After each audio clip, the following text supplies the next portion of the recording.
Hi guys! Andito tayo ngayon sa Philippine Eagle Center dito sa Malagos, Baguio District, Davao City.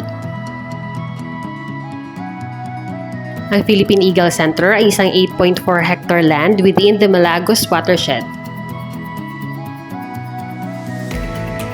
Ito rin ang nag-iisang conservation, breeding, and rehab facility in the world for the critically endangered Philippine Eagle. Kung manggagaling kayo ng Toril ay 30 minutes lamang ito via private car.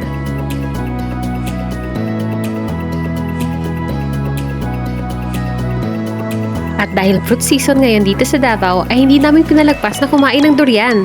Ang variety na napili namin ay puyat at D101.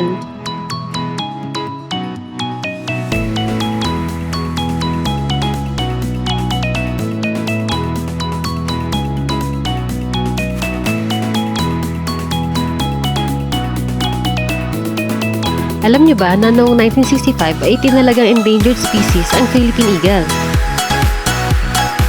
At noong 1969, the Monkey-Eating Eagle Conservation Program was established. Noong namang 1977, the species name changed from Monkey-Eating Eagle to its present name, the Philippine Eagle. At sa taong 1987 ay sinimulan ng kanilang proyekto bilang isang pribadong institusyon and carry on the great mission of saving the magnificent bird.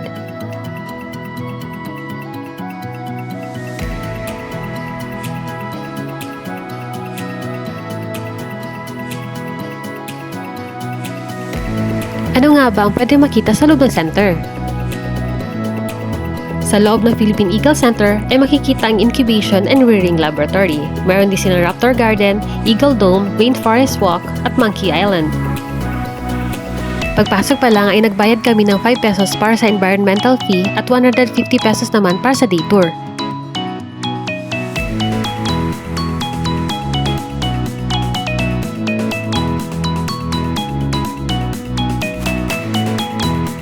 Ang center na ito ay also home to dozens of eagles and over 100 other reptiles and mammals. Tara guys, samahan niyo kami as we explore the Philippine Eagle Center.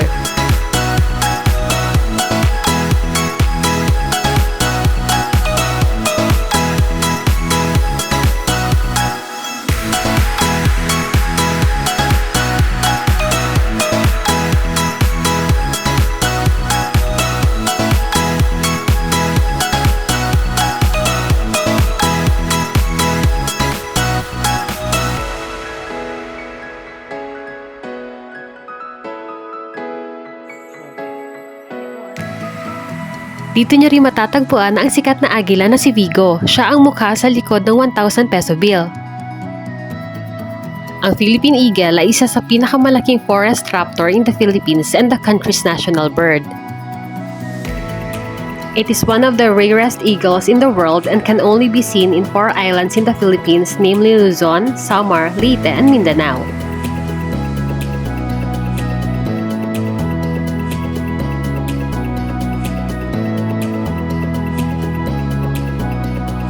Listed as critically endangered with an estimated number of only 400 pairs left in the wild.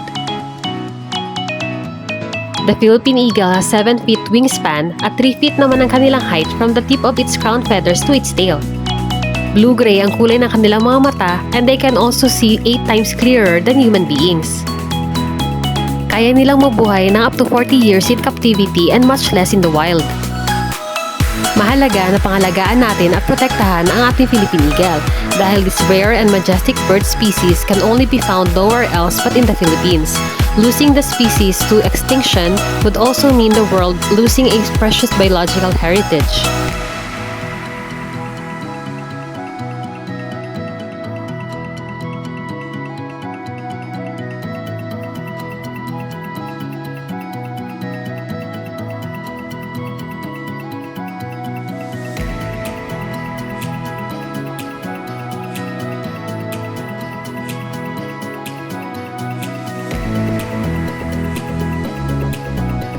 For more information on the Philippine Eagle Foundation ay pwede nyo bisitahin ang kanilang official website.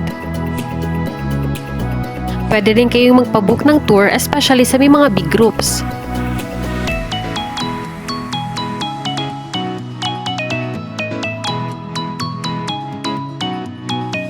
Siguradong marami kayong matututunan at mamamangha kayo sa ganda ng ating Philippine Eagle.